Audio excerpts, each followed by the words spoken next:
من إصلاحات سعيد باشا الإدارية في السودان إن هو أنشأ مجالس عرفية. إيه هي المجالس العرفية دي وكانت بتتكون من إيه؟ المجالس العرفية دي كانت بتتكون من مجموعة من شخصيات ذات نفوذ. ليه يا ترى؟ علشان يبقى ليهم كلمة مسموعة بين الناس. طيب هي ليه تم إنشائها؟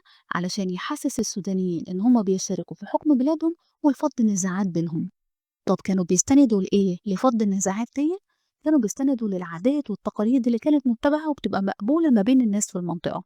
من الإصلاحات التانية الإدارية إن هو راح على بند الموظفين، لقى إن في مجموعة من الموظفين بيسيئوا معاملة الأهالي يعني بيعاملوهم وحش، فأمر فورًا بعزلهم من مناصبهم، وأمر حكام الأقاليم إن هم يحسنوا معاملة الأهالي وإن هم يقيموا العدل بين الناس، كل الناس.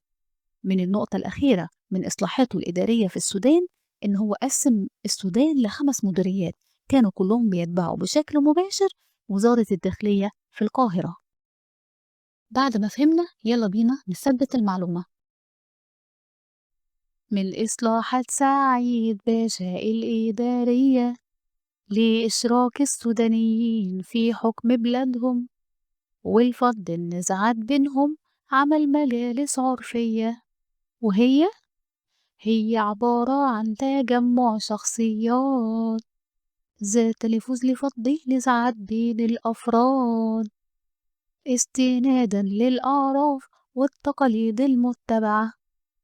من إصلاحات سعيد باشا الإدارية إيه تاني؟ عزل موظفين بيسيئوا معاملة الأهالي وأمر حكام أقاليم بإقامة العدل وإيه حسن معاملة الأهالي، وقسم السودان لكام 5 مديريات تتبع وزارة الداخلية في القاهرة مباشرة